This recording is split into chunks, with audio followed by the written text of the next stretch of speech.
नमस्कार दोस्तों, मैं डॉक्टर वीके शर्मा वेदांत ज्योतिष वास्तु हस्तरेखा चैनल में आप सबका स्वागत करता हूं। दोस्तों, आज आपके सामने मैं एक ऐसी जानकारी लेकर के उपस्थित हुआ हूं जो हमारे वैवाहिक जीवन को लेकर के है और वैवाहिक संबंधों में हमारे किस प्रकार के विच्छेद होते हैं या कि कौन से ऐसे ग्रह हैं जो हमारे वैवाहिक संबंधों को विच्छेद की ओर ले जाते हैं, तलाक की ओर ले जाते हैं, और कौन से ऐसे योग हैं जो हमारी कुंडली में हमारे दो विवाह के योग बनाते हैं, या कई बार हमको जो है कोर्ट केस मुकदमे आदि तक भी हमको ले जाते हैं। कई बार ऐसी स्थिति भी जो है ये ग्रह रख देते हैं कि न तो व्यक्ति जो है तलाक की ओर जा पाता है, न ही वैवाहिक संबंधों को अच्छी प्रकार से रख पाता है। तो इन सब चीज़ों को लेकर के और ज्योतिष अपना क्या दृष्टिकोण रखता है, ज्योतिष में ऐसे कौन से जो है ग्रह हैं या कौन से ऐसे योग हैं जो वैवाहिक संबंधों के विच्छेद की ओर जो है दृष्टिपात करते हैं। तो दोस्तों, आज आपको इन सब चीज़ों की जानकारी इस वीडियो के माध्यम से मिलने वाली है। आप बने रहिए अंत तक इस वीडियो में, और आपको अंत में मैं कुछ उपाय भी बताने वाला हूं, ताकि आप अपने जीवन में उन उपायों के माध्यम से कुछ जो है लाभ उठा सकें या कुछ आपका वैवाहिक जीवन जो है सरल और सुखमय हो सके। इसके लिए आप देखते रहिए हमारे इस चैनल को, लाइक कीजिए, शेयर कीजिए और सब्सक्राइब कीजिए। दोस्तों, हमारे जीवन में या हम जब वैवाहिक जीवन में बनते हैं तो शादी में बहुत सभी शादियां जो है विच्छेद की ओर नहीं जाती हैं। 100 शादियों में से 10% शादियां ही ऐसी होती हैं जो विवाह विच्छेद की ओर जाती हैं, या 10% शादियों में ही ऐसा होता है जहां विवाह विच्छेद के योग बनते हैं या दो विवाह के योग बनते हैं, या कोर्ट केस मुकदमे आदि की स्थितियां जो हैं बनती हैं। तो दोस्तों, हमें इस विषय को जो है आज इस वीडियो के माध्यम से देखना है। कुंडली में जो ये सप्तम घर है, ये सप्तम घर जो है हमारे दाम्पत्य जीवन को लेकर के पूरी तरह से उसकी अभिव्यक्ति देता है। दोस्तों, ये स्पष्ट है कि जब भी इस सप्तम घर से पाप ग्रह संबंध रखते हैं, सूर्य, शनि, राहु, केतु, मंगल आदि, जब भी इस सप्तम घर से संबंध बनाएंगे, संबंध से अभिप्राय होता है कि या तो इस घर में इन ग्रहों में से राहु, मंगल, सूर्य, शनि और केतु, इनमें से कोई यहाँ पर बैठा है तो जो है आपको विवाह विच्छेद की ओर ले जाता है, पहली बात। दूसरा दोस्तों ये है कि संबंध की जब स्थिति आती है तो इस सप्तम घर पर इनमें से कोई भी जो है दृष्टि संबंध बनाता है तो भी जो है विवाह विच्छेद की, तलाक की स्थिति बनती है। और यदि जो है यहाँ पर इसमें ये प्लैनेट्स जो हैं, ये ग्रह जो हैं यहाँ पर यदि बैठते हैं, इनमें से कोई सा भी ग्रह यदि यहाँ बैठता है तो भी जो है विवाह विच्छेद की स्थिति बनाता है। तो दोस्तों, इसमें आगे ये है कि सप्तमेश जो है वो यदि जो है 6, 8 और 12, यदि सप्तम भाव का स्वामी 6, 8 और 12 इन भावों से कोई संबंध बना लेता है तो जो है विवाह विच्छेद की स्थिति बनती है। इस 6, 8, 12 में भी दोस्तों क्या होगा कि यदि छठे भाव से कोई संबंध बना रहा है तो जो है पति और पत्नी में मतभेद पैदा होते हैं, उनमें वैचारिक मतभेद पैदा होते हैं। और यदि अष्टम से कोई सप्तमेश जो है संबंध बना रहा है तो यहाँ पर पति और पत्नी दोनों को स्ट्रेस होगा, दोनों को प्रॉब्लम्स होंगी, दोनों को डिप्रेशन भी होगा। और यदि जो है सप्तमेश यदि द्वादश भाव से संबंध बनाता है तो द्वादश भाव से संबंध बना करके ये पति पत्नी को सेपरेशन की तरफ ले जाता है, तलाक की तरफ ले जाता है। तो दोस्तों, इसमें सप्तम भाव जो है, इस सप्तम भाव जब भी हम वैवाहिक जीवन में बंधने जा रहे हैं तो हमें कुंडली मिलान जो हम करते हैं, भकूट मिलान करते हैं, गुण मिलान भी करते हैं, हम D9 चार्ट को भी देखते हैं, लेकिन उस समय इन ग्रहों की युति को बहुत कम जो है लोग हैं जो देखते हैं। तो हमें वैवाहिक जीवन प्रारंभ करने से पहले ही इन ग्रहों की युति को देख लेना चाहिए, इनके संबंध को देख लेना चाहिए, ताकि हम आगे जाकर के किसी भी प्रकार से उस विच्छेद की ओर जो है नहीं जा पाएँ। दोस्तों, यहाँ पर एक चीज़ और बनती है कि सप्तमेश जो है यदि त्रिक भाव में होता है तो भी तलाक का योग बनता है। और यदि जो है सप्तमेश जैसा कि आपको बताया 6, 8 और 12 से यदि संबंध करेगा तो जो है तलाक का योग बनाता है। और आगे स्थिति आती है कि कई बार ऐसी स्थिति भी होती है कि ये सप्तमेश पाप कर्तरी योग में होता है। पाप कर्तरी योग होता है कि जब सप्तम घर के दोनों तरफ इधर भी पापी ग्रह बैठे हैं और इधर भी पापी ग्रह बैठे हैं, तो ये सप्तमेश या सप्तम भाव जो है वो पाप कर्तरी स्थिति में आ जाता है। ऐसी स्थिति में भी जो है ये एक तलाक का योग बनाता है या विवाह विच्छेद का जो है योग बनाता है या दो विवाह के योग बनाता है। दोस्तों, आगे जो स्थिति आती है वो कई बार ये भी होता है कि सप्तमेश जो है, सप्तमेश यदि कम डिग्री में होता है यानी कमज़ोर स्थिति में होता है, या जो है ये 0 डिग्री पे होता है, या जो है 2 या 3 डिग्री तक का होता है, तो भी जो है आपके वैवाहिक संबंधों को ये खराब करेगा, क्योंकि ये बाल्य अवस्था में उस समय होता है। और इसका एक ये भी है दोस्तों कि यहाँ हमारी जो कुंडली में जो मेन जो मेल व्यक्ति है या जो मेल है उसके शुक्र प्रभावी होगा और जो फीमेल है उसके गुरु प्रभावी होगा। यानी आपकी जो है लड़का यदि है तो लड़के की कुंडली में शुक्र जो है विवाह के लिए कारक होगा और लड़की की कुंडली में जो है वो गुरु विवाह के लिए कारक होता है। अब दोस्तों, यहाँ पर हमें ये देखना है कि शुक्र की स्थिति जितनी स्वस्थ रहेगी, शुक्र की स्थिति जितनी स्वच्छ रहेगी, उतना ही वैवाहिक जीवन अच्छा चलेगा, उतना ही वैवाहिक जीवन लंबा भी चलेगा और वैवाहिक जीवन में प्रेम और सुख और पारिवारिक सामंजस्य बना रहेगा। ठीक इसके दोस्तों उलट में जब शुक्र खराब होता है तो वैवाहिक जीवन निश्चित रूप से खराब होता है। उधर गुरु की स्थिति भी यही बनती है कि यदि गुरु की स्थिति खराब है तो वो भी जो है वैवाहिक जीवन को प्रभावित करता है। तो यदि शुक्र जो है कुंडली में कहीं भी, कुंडली के जो 12 भाव हैं, इन 12 भावों में कुंडली में कहीं भी जो है शुक्र पीड़ित है या शुक्र के ऊपर पाप ग्रहों की दृष्टि आ रही है या वो पाप ग्रहों के साथ युति बना रहा है या पाप ग्रहों के साथ कहीं पर बैठा हुआ है, तो जो है वैवाहिक जीवन में खराबी के संकेत होते हैं और वैवाहिक जीवन में खराबी आती ही है। एक दोस्तों इसमें ये भी आता है कि चतुर्थ भाव जो है, ये चतुर्थ भाव भी हमारे दाम्पत्य जीवन को प्रभावित करता है। और इस चतुर्थ भाव में यदि शनि बैठा हो या इसमें सूर्य बैठा हो या इसमें जो है द्वादश भाव का स्वामी, इस घर का स्वामी यहाँ पर बैठा हो, तो भी जो है हमारे दाम्पत्य जीवन को ये खराब करता है। या फिर यहाँ पर जो है कुंडली में कहीं भी आप ये देख लें कि द्वादश भाव का स्वामी, इस राशि का स्वामी, इस घर में जो राशि है उस राशि का स्वामी यदि कहीं भी जो है राहु के साथ युति कर रहा है तो भी जो है आपके दाम्पत्य जीवन को प्रभावित करेगा, यानी दाम्पत्य जीवन को जो है वो डिस्टर्ब करेगा, वो विच्छेद की ओर ले जाएगा।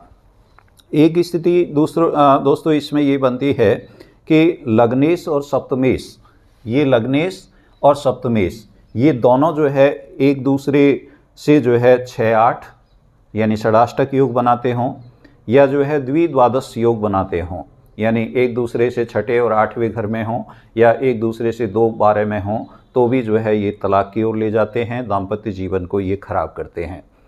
और स्थिति दोस्तों ये भी आती है कि चतुर्थ भाव का स्वामी, यदि ये चतुर्थ भाव का स्वामी जो है ये यदि षष्ठ में चला जाए और 6ठे घर का स्वामी जो है यहाँ पर बैठ जाए, तो दोस्तों जो है विवाह विच्छेद की स्थिति बनती है, तलाक के योग बनते हैं। तो दोस्तों आपको जो है यहाँ पर एक और जो है योग बनता है वो है मंगल और केतु का।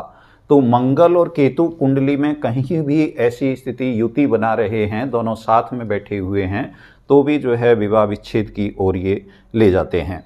तो दोस्तों ये सारी जो चीज़ें आपको बताई हैं ये आपके उसमें जो है कुंडली में आपको चेक कर लेनी चाहिए।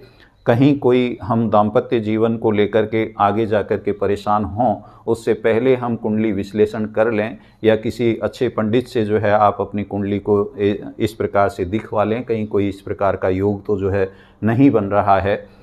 दूसरा दोस्तों जो है इन सब योगों को देखने के बाद एक चीज़ ये आती है कि कुंडली में जब हम योग देख लेते हैं, कई बार बहुत अच्छी स्थिति चल रही होती है, पति पत्नी बहुत अच्छे सामंजस्य से रह रहे होते हैं, ऐसे क्या कारण होते हैं, ऐसी क्या अचानक से ऐसी क्या स्थितियां बनती हैं कि जो है एकदम से तलाक की ओर हम चले जाते हैं। दोस्तों कारण के लिए जो है ये ग्रह जो हैं ये इस प्रकार की स्थितियां उत्पन्न कर देते हैं कि कई बार तो एक व्हाट्सएप का जो मैसेज होता है वो व्हाट्सएप का मैसेज ही तलाक का कारण बन जाता है, या कई बार ऐसी स्थिति होती है कि एक फ़ोन कॉल जो होता है वो भी जो है तलाक का कारण बन जाता है। तो दोस्तों ये तो जो है आपको जो है इस विषय में कोई सोचने की आवश्यकता नहीं है कि कोई बहुत बड़ी स्थितियां बनती हैं तब कहीं जाकर के तलाक का योग बनता है। ऐसा नहीं है दोस्तों, ये ग्रह इस प्रकार की जो है चालें चलते हैं, ये ग्रह इस प्रकार की स्थितियां उत्पन्न करते हैं कि एक जरा सी चीज़ आपको जो है आपके वैवाहिक जीवन को, संपूर्ण जीवन को अव्यवस्थित कर सकती है। तो कारण तो जो है दोस्तों ये आपको समझ में आ गया होगा। दूसरी तरफ दोस्तों हम विचार करें तो दो विवाह की स्थितियां ये कब बनती हैं। दोस्तों दो विवाह की जो स्थितियां बनती हैं वो ये बनती हैं कि यदि ये लग्नेश है, मैं आपको दो उदाहरण जो है लास्ट में उपाय बताने से पहले आपको बताऊंगा, प्रैक्टिकली आपको समझा करके बताऊंगा कि उन दो उदाहरणों में किस प्रकार की स्थितियां ये बनी। दोस्तों लग्नेश जो है यदि ये षष्ठ भाव में जाकर के बैठ जाए तो जो है दो विवाह की स्थिति बनती है। यदि ये लग्नेश पाप ग्रह से दृष्ट हो, या जो है ये 0 से 1 डिग्री का हो, या 29-30 डिग्री पर हो, या मारक हो, तो भी जो है दो विवाह की स्थिति ये बनाता है। दोस्तों शुक्र जो है वो अष्टम में बैठा हो तो भी ये दो विवाह की स्थिति बना देता है। ऐसे जातक दो विवाह करते हैं। और यदि जो है अष्टमेश जो है इस घर का स्वामी, अष्टमेश जो है ये यदि लग्न में जाकर के बैठ जाए तो भी दो विवाह का योग बनाता है। अब दोस्तों ये जो दो विवाह की जो स्थिति है इसको जो है बहुत ही गंभीरता से, गहराई से समझने की ज़रूरत होती है। तो आप अपनी कुंडली में जो है अच्छी प्रकार से देख लें कि जो है इन योगों में से या इन स्थितियों में से कोई स्थिति आपकी बन रही है तो जो है उसको अच्छी तरह से एक बार चेक करवा लें, उसकी जांच करवा लें, विश्लेषण करवा लें, ताकि आपका दाम्पत्य जीवन आगे जाकर के दुख में नहीं हो। क्योंकि ज्योतिष दोस्तों नेत्र है और ये आपको आईना दिखाता है, ये आपको अपने जीवन का स्वरूप दिखाता है। अब समझ आपको पैदा करनी है कि आपको किस दिशा में बढ़ना है। यानी ज्योतिष आपकी इन चीज़ों को रोकेगा नहीं, आपको ये आईना दिखा देगा। अब ये विवेक आपके ऊपर है कि आप कितना जो है उसको आगे एडजस्ट कर पाते हैं। दोस्तों अष्टमेश जब लग्न में होगा तो ये अष्टमेश लग्न में होकर के दो विवाह की स्थिति तो बना देगा, लेकिन ये इतने स्ट्रेस, इतनी प्रॉब्लम्स देगा और इतना डिप्रेशन देगा आपको कि आपको हो सकता है दवाइयाँ भी लेनी पड़ें। तो डिप्रेशन से संबंधित आपको दवाइयाँ लेने की ज़रूरत पड़ सकती है। तो ये जो है कोई ऐसा वो नहीं है कि दो विवाह के योग बहुत जो है सुख का विषय है या कोई बहुत अच्छा जो है जीवन का संकेत है। ये कहीं न कहीं जाकर के ये जो है ग्रह आपका पीछा करते हैं और ये आपको परेशानी देते ही रहते हैं। तो ये आपको समझना है। एक दूसरा दोस्तों जो है विषय इसमें ये आता है कि मुकदमे और कोर्ट की स्थितियां या कोर्ट केस की स्थितियां, ये जब पुलिस आदि की स्थितियां ये कब बनती हैं। ये कुंडली में जो है जब लड़की की कुंडली जो होती है उसमें जब शुक्र खराब होता है, एक चीज़ आपको दोस्तों इस तरह से भी समझनी है कि आप जब भी आपकी कुंडली में तलाक का योग बनता है तो आपकी कुंडली का तलाक योग जो है वो सामने वाले को गंदा बनाएगा। यानी आप तलाक का योग आपकी कुंडली में है लेकिन वो खराब सामने वाले को कर रहा है, यानी वो गाली गलौच आदि जो है वो सामने वाले से करवाएगा क्योंकि वो योग आपके पूरा होना है। तो इसलिए जो है आप ये समझें कि यदि आप, चाहे वो लड़का है चाहे वो लड़की है, यदि आपके मन में या आपकी कहीं भी कोई ऐसी चीज़ें आ रही हैं, आपकी विचारधाराओं में परिवर्तन हो रहा है और वो विचारधाराएं कोई जो है हमारी संस्कृति से के अनुकूल नहीं हैं, इट मीन्स आपको ये समझ जाना चाहिए कि जो है सामने वाले की कुंडली का योग आपके ऊपर प्रभाव डाल रहा है। और जैसे ही ये योग पूरा होगा वो सारी चीज़ें एकदम से नॉर्मल हो जाती हैं। तो आपको ये अच्छी तरह से समझना चाहिए और समझ करके और कैसे भी करके आपको अपने दाम्पत्य जीवन को सुखमय बनाने के लिए प्रयत्न करना चाहिए। तो लड़की की जो कुंडली है उसमें यदि जो है शुक्र खराब होगा तो उसमें पति का जो है वो स्वभाव खराब होगा। यदि जो है मंगल के साथ कहीं भी शुक्र बैठा हुआ है 12 भावों में से, तो भी जो है वो उस समय लड़का उग्र होगा और उग्र होकर के वो अपनी जिम्मेदारियों से दूर हो जाएगा, वो पति और पत्नी के जो जिम्मेदारियां हैं उनसे वो अलग हट जाएगा। और यदि जो है लड़के की कुंडली में जो है शुक्र खराब है, लड़के की कुंडली में यदि 12 ग्रहों में से कहीं भी शुक्र पीड़ित है या पाप ग्रहों से दृष्ट है या पापी ग्रहों के साथ बैठा हुआ है या उनके साथ युति बना रहा है, तो ऐसी स्थिति में शुक्र की खराब स्थिति मानी जाती है। तो ऐसी स्थिति में जो है लड़का अपने रिश्तों के प्रति जो है कोई भी जो है वो ईमानदार नहीं होगा और कहीं न कहीं वो जो है एक रिश्ते से दूसरे रिश्ते में हो सकता है, दूसरे से वो तीसरे रिश्ते में भी वो हो सकता है। तो ऐसी स्थिति जो है शुक्र के खराब होने पर बनती है। और दूसरा दोस्तों ये है कि इसमें परिवार भी जो है, परिवार का जो प्रभाव है वो भी जो है खराब करता है। यदि लड़की की कुंडली में शुक्र खराब है तो जो है वहाँ पर लड़की का जो परिवार है वो उस रिश्ते को खराब कर देगा और वो कुछ इस तरीके के वहाँ पर लड़की को जो है सुझाव मिलेंगे कि तो इससे जल्दी अपना पीछा छुड़ा ले, जितना जल्दी अपना पीछा छुड़ाएगी उतना जल्दी सुखमय हो जाएगी, आगे का जीवन बहुत लंबा पड़ा है, बहुत जो है आगे ज़िंदगी में जो है बहुत सारी चीज़ें आपको करनी हैं, तो इससे यहीं के यहीं जल्दी से पीछा छुड़ाओ और पीछा छुड़ा करके और जो है आगे पढ़ो, कहाँ तुम इस चक्कर में पड़ गए, तुम तो इतने काबिल हो, तुम इतने योग्य हो। ये सब चीज़ें उसको जो है उसके दिमाग में डाली जाती हैं क्योंकि वहाँ लड़के का शुक्र खराब है। तो वो स्थिति भी जो है, दोनों की स्थितियाँ वो जो है तलाक की ओर उसको ले जाती हैं। तो दोस्तों ये स्थितियाँ जो हैं ये मुकदमे और कोर्ट केस के लिए जो है ये स्थितियाँ जिम्मेदार हो जाती हैं। इधर दोस्तों जो है ऐसी स्थिति में जब कोर्ट केस या मुकदमे की स्थिति बन रही है उस समय यदि गुरु फेवर कर देता है, यदि गुरु थोड़ा सा भी पक्षपात कर देता है तो वहाँ पर जल्दी से जो है आपस में समझाइश हो जाती है और समझाइश होकर के दोनों जो है राजीनामे से तलाक की ओर बढ़ जाते हैं। और जल्दी यहाँ यदि ठीक इसके विपरीत यदि शनि का प्रभाव आ गया, ऐसी स्थिति में यदि शनि का प्रभाव आ गया, शनि की युति बन गई, शनि का दृष्टि संबंध बन गया या शनि का कहीं न कहीं कोई किसी भी प्रकार से जो है संबंध हो रहा है आपके सप्तम घर से, तो जो है आपको वो मुकदमा इतना लंबा चलाएगा कि लंबा चलाते चलाते उसमें दोनों पति और पत्नी जो है उसमें परेशान होते हैं। अंततः वो तलाक की उस पर ही जाते हैं, अंततः वो जो है समझाइश होकर के वो मुकदमे उस पर ही आते हैं, राजीनामे से तलाक पर ही आते हैं। लेकिन शनि है वो देरी का कारण है, तो वो जो है आपको लंबा जो है ले जाएगा उस कोर्ट केस मुकदमे आदि में। इधर जो है यदि चौथे घर का जो स्वामी है, ये चौथे घर का स्वामी यदि जो है 6 में हो जाए, जैसा कि मैंने बताया, ये छठे घर में बैठ जाए या छठे घर का स्वामी यहाँ पर जो है बैठ जाए, तो ये जो है मुकदमा करवाएगा। दोस्तों इसमें एक चीज़ और आती है कि सबसे पहले मुकदमा कौन करेगा, ये भी बहुत ही एक जो है ऐसा विषय है कि जिसको हमको कुंडली में देखना चाहिए। इसमें दोस्तों यदि लड़की की कुंडली में यदि छठे घर में लड़की की कुंडली में लग्नेश यहाँ पर बैठा हुआ है तो लड़की शुरुआत करेगी, और यदि जो है लड़के के बैठा हुआ है तो लड़का जो है इसमें शुरुआत करेगा। यानी छठा घर जो है वो कोर्ट केस मुकदमे आदि का है। तो ये छठा घर यदि लड़के का प्रभावित है तो लड़का शुरुआत करेगा, और यदि लड़की का प्रभावित है तो लड़की इसमें शुरुआत करेगी। तो ये विषय भी आपको जो है समझ लेना चाहिए।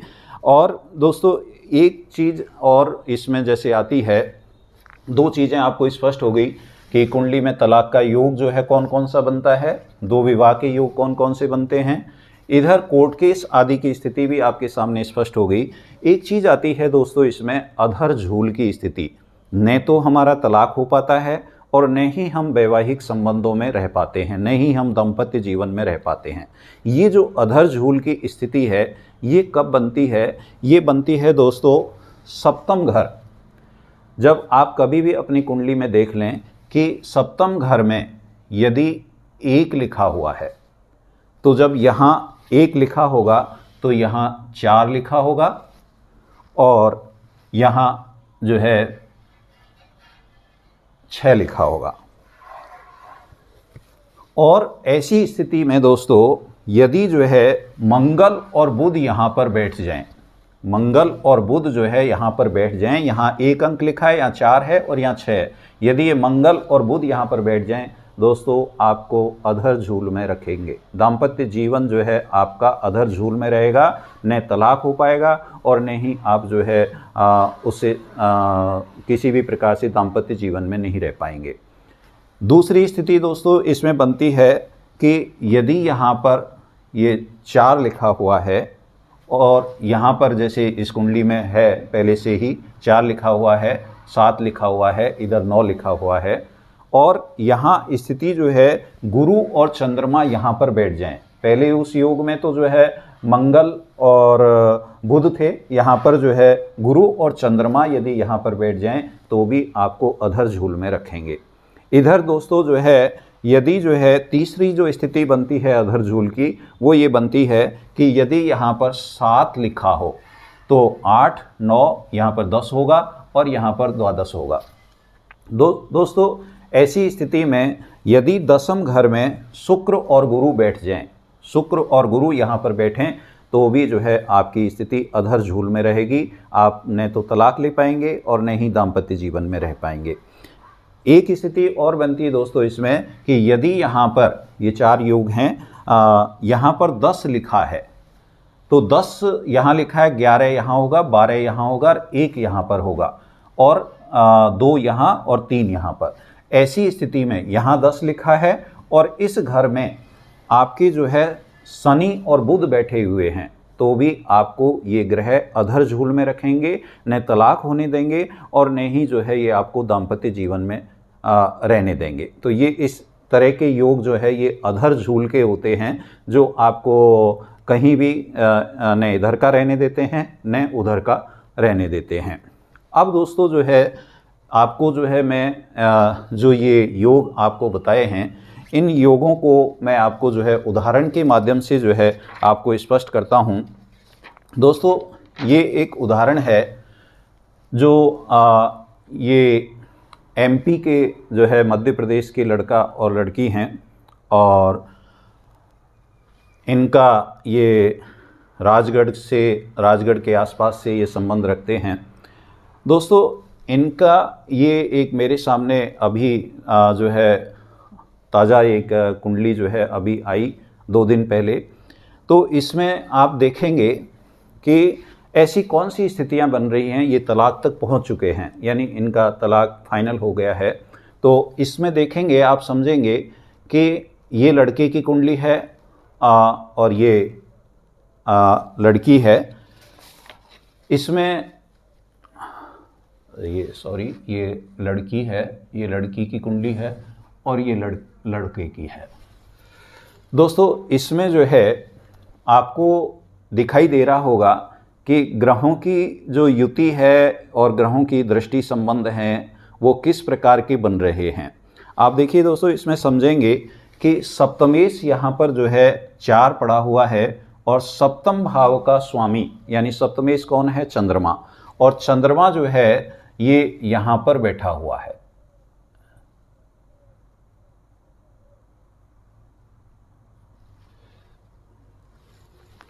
अब यहाँ पर दोस्तों ये चंद्रमा जो है यहाँ बैठा हुआ है, और ये चंद्रमा यहाँ बैठा है तो ये चंद्रमा जो है नीच की स्थिति बना रहा है, यानी चंद्रमा यहाँ पर नीच का है। तो जैसा कि मैंने आपको बताया कि सप्तम भाव का स्वामी यदि जो है किसी भी प्रकार से पीड़ित होगा या किसी भी प्रकार से मारक होगा या नीच होगा तो वो आपको तलाक की ओर ले जाएगा, यानी पहला कारण ही तलाक के लिए पर्याप्त है। दूसरी स्थिति देखिए यहाँ पर दोस्तों क्या बनती है। दूसरी स्थिति बनती है कि इनकी जो नवमांस कुंडली है, इनका जो D9 चार्ट है, उस D9 चार्ट में जो है लड़की की कुंडली में मंगल और केतु यहाँ पर आते हैं, यानी थर्ड हाउस में आते हैं। अब मंगल और केतु जब थर्ड हाउस में आते हैं तो मंगल और केतु वाली लड़की को जो लड़का ढूंढना चाहिए था वो मंगल केतु से रिलेटेड ढूंढना चाहिए था, यानी सरल सीधा सज्जन एकदम जो सरल सा लगे वो ढूंढना चाहिए था। लेकिन चूंकि ये ग्रह हैं, ये ग्रह हमेशा विपरीत उस दिशा में ले जाते हैं, तो यहाँ पर जो लड़का ढूंढा गया वो जो है विपरीत स्वभाव का ढूंढा गया, यानी दोनों एक दूसरे के अपोजिट। अब विपरीत ढूंढा गया तो आप देखें यहाँ लग्न में ही देख लेंगे, नवमांश में जो है आपको D9 चार्ट में जाने की जरूरत नहीं, नवमांश से ये लग्न से ही स्पष्ट हो रहा है कि यहाँ पर सूर्य लग्न में बैठा हुआ है लड़के के सूर्य यहाँ पर बैठा है, ये लड़के को ईगोइस्टिक बना रहा है, यानी लड़का बहुत ज़्यादा अपनी ज़रूरत से ज़्यादा वो ईगोइस्टिक है, और वो ज़रूरत से ज़्यादा जो है एक बॉसी प्रवृत्ति का है, शासक प्रवृत्ति का है, और वो जो है एक मतलब अपने उसमें ही सबको नियंत्रण में रखना चाहता है। तो ये यहीं से तलाक के लिए पर्याप्त कारण मिल जाता है। दूसरा दोस्तों इसमें आप देखेंगे कि दोनों की स्थिति, इसके नवमांश में जो है शुक्र और राहु की युति आती है, सप्तम में शुक्र और राहु आता है इसके D9 चार्ट में। तो दोस्तों ये तलाक के जो है संकेत यहाँ पर इनकी कुंडली में पहले से ही दिख रहे थे, लेकिन ग्रहों की खेल या ग्रहों की चाल या ग्रहों की स्थितियां ऐसी होती हैं दोस्तों कि आप चाहे कितना ही बचना चाहें लेकिन वो आपके उनके प्रभाव को वो छोड़े बिना नहीं रहते। दोस्तों 2017 फरवरी 2017 में लड़की और लड़का दोनों का विवाह संपन्न हो गया। स्थितियां देखिए दोस्तों ऐसी बनी कि लड़की की कुंडली में जो ये दशा बन रही थी शुक्र की दशा, उस शुक्र की दशा में गुरु आया, 6 दिन के लिए आया, और 6 दिन में आकर के और इनका विवाह संपन्न हो गया। यानी थर्ड हाउस से मंगल कहाँ पर बैठा है देखिए दोस्तों, यहाँ पर गुरु की राशि में बैठा हुआ है। न्यूज़पेपर में जो है या किसी उसमें मीडिया के माध्यम से इन्होंने लड़की की डिटेल्स देखी और रिश्ता फाइनल हुआ, और रिश्ता फाइनल होकर के और जो है शादी हो गई।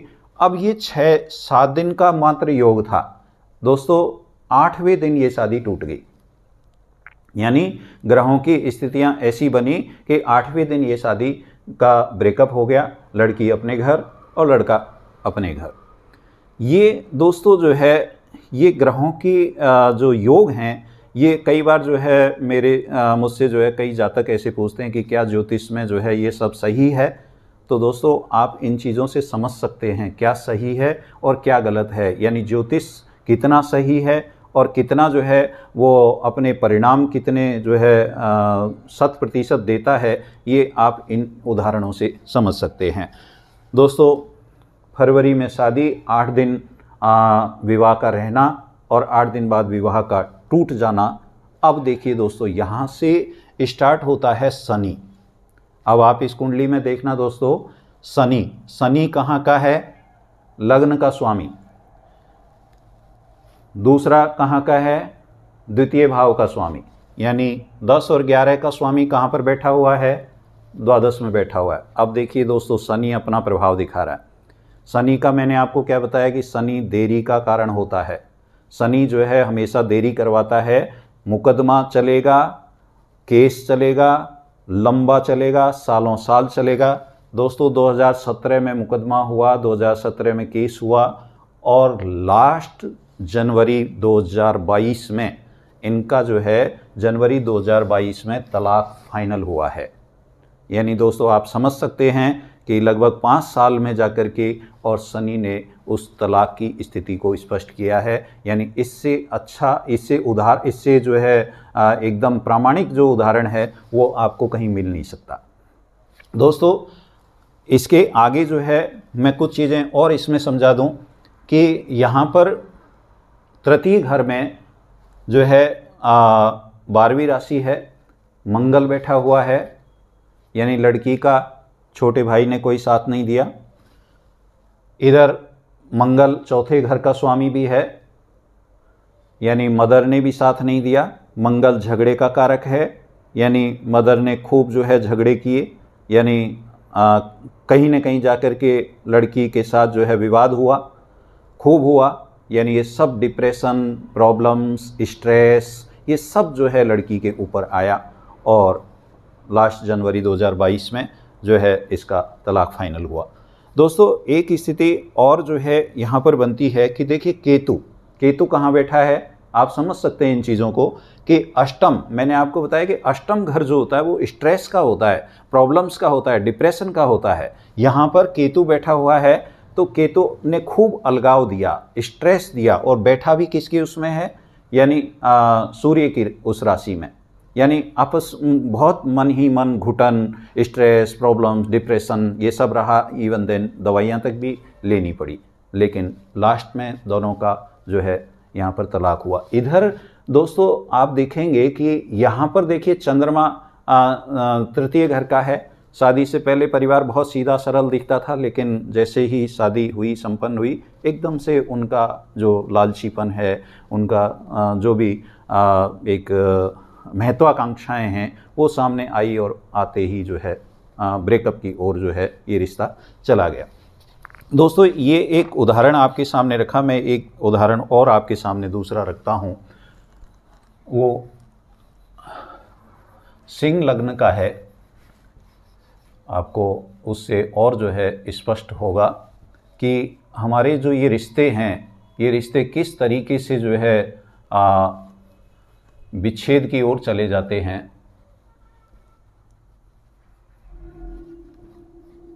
लड़का और लड़की, देखिए दोस्तों आपको जो है ये भी समझना है कि जब भी आप जो है अपने दाम्पत्य जीवन को देखना चाहते हैं तो दाम्पत्य जीवन को देखने में लड़का और लड़की दोनों की कुंडली को आप देखें, क्योंकि दोनों की कुंडली से ही स्थिति स्पष्ट होती है, न कि जो है आप एक कुंडली, किसी भी एक कुंडली को देख करके आप जो है विवाह विच्छेद की स्थिति को जो है नहीं बता सकते हैं।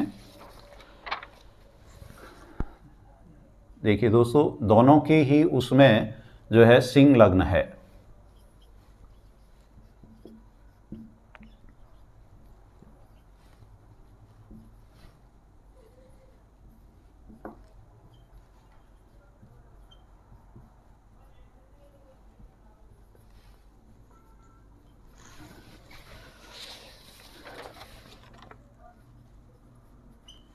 द्वितीय भाव में देखिए दोस्तों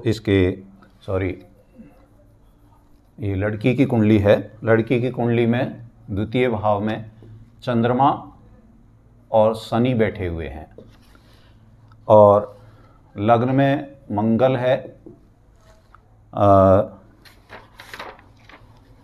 राहु है और गुरु है। इधर जो है षष्ठ में सूर्य है और सप्तम में केतु है और बुध है।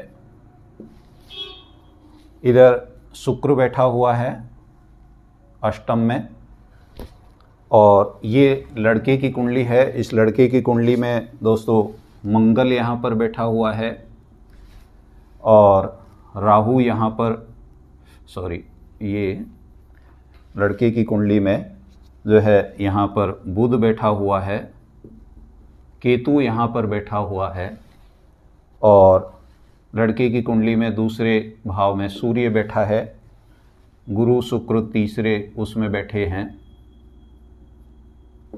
और राहु जो है सप्तम में बैठा है और शनि जो है यहाँ पर नवम में बैठा है और चंद्रमा यहाँ पर 11th हाउस में बैठा है। ये दोस्तों लड़की और लड़का दोनों की कुंडली है। आपको दोस्तों इससे भी जो है स्थिति स्पष्ट होगी कि कैसे जो है विवाह संबंध विच्छेद की ओर जाते हैं। दोस्तों देखिए, आपको जैसा कि बताया कि 2 7 जो है ये दूसरा 7वां और 11वां घर जो है ये वैवाहिक संबंधों को अच्छी प्रकार से स्थापित करते हैं, लेकिन जब ये भाव पीड़ित हो जाते हैं या सप्तम घर पर जब पाप ग्रहों की दृष्टि हो जाए, पाप ग्रहों की युति हो जाए, तो वो विवाह विच्छेद की ओर वो जो है संबंध जाता है। दोस्तों आप लड़की की कुंडली देखेंगे, केतु बैठा हुआ है सप्तम में, राहु कहाँ पर बैठा है? लग्न में। लड़के की कुंडली देखेंगे एकदम जस्ट अपोजिट हो रहा है, केतु लग्न में बैठा है और राहु कहाँ बैठा है? तलाक के लिए दोस्तों पर्याप्त है ये। इधर दोस्तों स्थिति क्या बनती है कि बहुत लंबे समय तक ये लड़का लड़की जो है लगभग 22-23 साल तक ये दोनों वैवाहिक संबंधों में रहे। अब दोस्तों तलाक की स्थिति देखिए क्या बनती है कि आप कोई ये कहे कि साहब इतने सालों बाद भी कोई तलाक हो सकता है क्या? दोस्तों तलाक जो है ऐसी स्थितियां बनती हैं कि तलाक 60 वर्ष के बाद भी होता है। यानी ये ग्रहों की ये कब आती हैं स्थितियां? ये आती हैं जब उस ग्रह की महादशा, उस महादशा में जब उसकी अंतरदशा, प्रत्यंतर दशा जब भी वो बनेगी स्थिति, तभी वो तलाक की स्थिति बनती है। यहाँ वो नहीं होता कि जो है इसको जो है विवाह को तो अभी 2 ही दिन हुए या विवाह को अभी 60 साल इतने साल हो गए, ऐसे ये नहीं दोस्तों। वो स्थितियाँ जब बनती हैं तभी वो तलाक या विच्छेद की ओर जो है वो संबंध जाता है। यहाँ दोस्तों ये स्थितियाँ स्पष्ट हो गई। अब देखिए इसमें आप क्या देखेंगे कि खास बात आप देखेंगे लड़की की कुंडली में एक चंद्रमा और शनि कहाँ बैठा है? दूसरे घर में। जब चंद्रमा और शनि जब साथ होते हैं तो विष युति दोष बनाते हैं। अब ये विष युति दोष क्या है कि विष युति दोष में ये कहाँ पर बैठे हैं? ये बैठे हैं यहाँ पर जो है दूसरे उसमें, यानी पारिवारिक फैमिली। यानी लड़की की कुंडली में चंद्रमा और शनि कभी भी आप देखेंगे कहाँ, शुक्र किसका होता है? लड़के का होता है। 1 2 3 4 5 6 7 दृष्टि कहाँ पर पड़ रही है? चंद्र और शनि की युति होकर के दृष्टि कहाँ पड़ रही? अष्टम पर, यानी लड़के का जो शुक्र है उसके ऊपर। यानी ये कभी भी परिवार जो है इस लड़के को सही नहीं मान सकता। यानी ये हमेशा विष युति दोष में ये विष ही भरेंगे और ये विष ही इन्होंने भरा और विष भरते भरते भरते भरते इन्होंने ये जब भी लड़की के पास ये परिवार बैठा तो कभी भी इस परिवार ने ये सजेशन नहीं दिया लड़की को कि आप जो है अपने परिवार को बना करके चलो। हमेशा उसको अपना स्टेटस दिखाया, पैसा, चकाचौंध और जो राहु का प्रभाव है, जो मेटेरियलिस्टिक जो चीज़ें हैं वो सब दिखाई, न कि फैमिली को चलाने की चीज़ें नहीं दिखाई गई।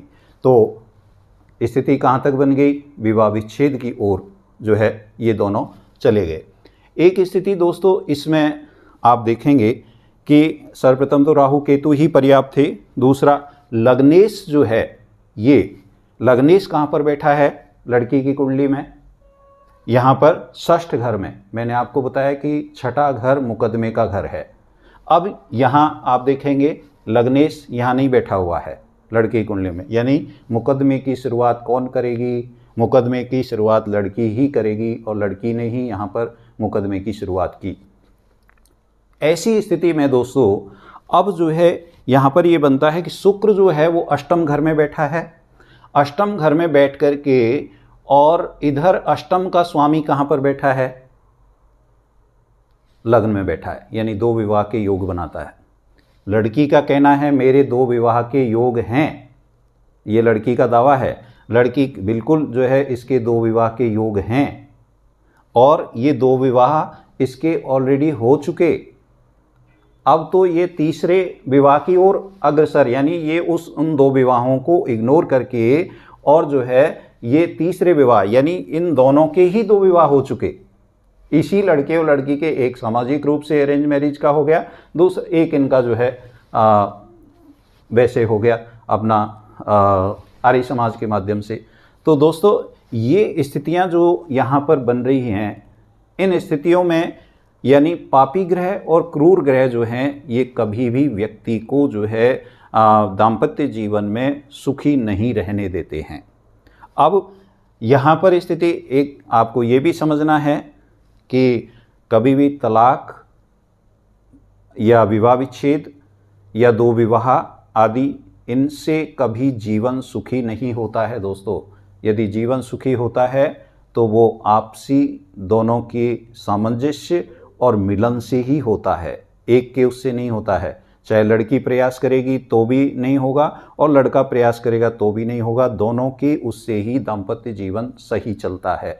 क्योंकि गृहिणी गृहम उच्यते, अब गृहिणी गृहम उच्यते, अब आज के परिप्रेक्ष्य में गृहिणी गृहिणी नहीं है, आजकल गृहिणी लड़का भी गृहिणी है, यानी वो समय गया। अब दोनों के ऊपर गृहिणी शब्द लागू होता है, इसलिए गृहिणी गृहम उच्यते, यानी घर यदि कहा जाता है तो वो गृहिणी से कहा जाता है, और गृहिणी यानी पति और पत्नी दोनों से ही घर कहा जाता है, किसी तीसरे से घर नहीं कहा जाता है। अब दोस्तों आपको ये देखना है, चंद्रमा शनि की युति मैंने आपको बताई। चतुर्थेश जो है, चौथे भाव का स्वामी लड़की के जो है वो कहाँ बैठा हुआ है, लग्न में बैठा हुआ है, यानी हमेशा सदैव चौथा भाव भूमि का है, हमेशा लड़की को भूमि की चिंता रहेगी। यानी जब से रिश्ता प्रारंभ होगा वहाँ से ही इसको भूमि की चिंता रहेगी, यानी भूमि होनी चाहिए, या भूमि कैसे सुरक्षित रहेगी, या भूमि कहीं कोई दूसरा तो नहीं ले जाएगा, या कहीं कोई उसके घर को कोई दूसरा तो नहीं ले जाएगा। ये इस तरह के इसको जो है हमेशा जीवन में वो शक और संदेह बना रहेगा, और इससे इसको स्ट्रेस मिलेगा, इसको जो है प्रॉब्लम्स आएंगी, और ये ठीक है जो है तलाक की ओर ये आगे बढ़ सकते हैं। दोस्तों षष्ठ घर में सूर्य जो है वो मुकदमे की ओर संकेत पहले इसने करवा दी, और अष्टमेश जो है वो आपको स्पष्ट कर दिया कि 2 विवाहों की ओर जो है योग बना रहा है। तो ये 2 विवाह ऑलरेडी हो चुके हैं, लेकिन अभी भी हो सकता है कि तीसरे विवाह को ये दूसरा विवाह माने, या चौथे विवाह को दूसरा विवाह माने, जो भी है। दोस्तों ज्योतिष नेत्र है, ये आपकी जो है कुंडली के माध्यम से आपकी उन चीज़ों को देखता है। मैं आपको दोस्तों आपके जीवन में अच्छी प्रकार से आपका दाम्पत्य जीवन चले उसके लिए कुछ उपाय जो है आपको इस वीडियो के इस लास्ट में मैं बताने वाला हूँ। दोस्तों हमारे जो वैवाहिक संबंध हैं ये खराब क्यों होते हैं? नंबर 1, या तो पति पत्नी के बीच में कोई तीसरा आ गया है। यदि कोई तीसरा आ गया है तो आपको जो है सूर्य की उपासना करनी चाहिए, गायत्री मंत्र का 1 माला डेली जो है आपको जाप करना चाहिए, और जब भी सूर्य को जल चढ़ाएं प्रतिदिन तो आप उसमें थोड़ी सी हल्दी डाल करके और जो है आप सूर्य को जल चढ़ाएं। दूसरा दोस्तों, यदि जो है परिवार के लोगों की वजह से आपका रिश्ता खराब हो रहा है, लड़की का परिवार या लड़के का परिवार जो है दोनों ही जो है रिश्तों को ख़राब कर रहे हैं, तो आपको दोस्तों गुरुवार को केले के पौधे में जल चढ़ाना चाहिए और ओम ब्रह्म बृहस्पतये नमः इस मंत्र का जो है प्रतिदिन 1 माला जप करना चाहिए। आपका दाम्पत्य जीवन सुखी हो सकता है। एक दोस्तों इसमें कई बार क्या होता है कि कोई भी वजह नहीं होता है, दोनों ही आपस में वजह होते हैं, पति और पत्नी दोनों ही वजह बन कर के रिश्ते को ख़राब करते हैं। तो ऐसी स्थिति में हर शनिवार को आपको जो है हनुमान जी के दर्शन करने चाहिए, सुंदरकांड का पाठ करना चाहिए, आपका दाम्पत्य जीवन सुखी हो सकता है।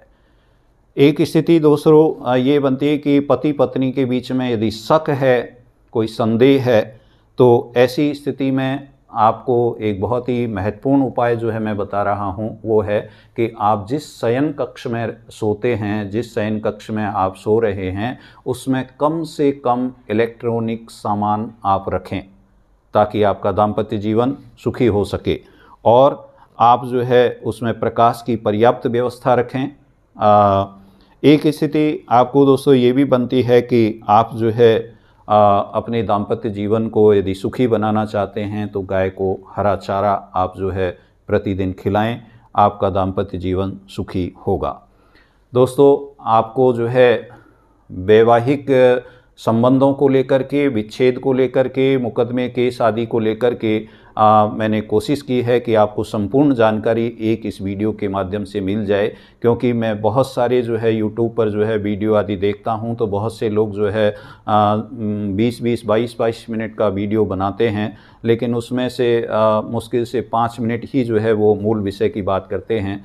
तो दोस्तों, आपको कोशिश की है मैंने कि एक इस वैवाहिक संबंधों को लेकर के संपूर्ण जानकारी इसी वीडियो में आपको प्राप्त हो जाए।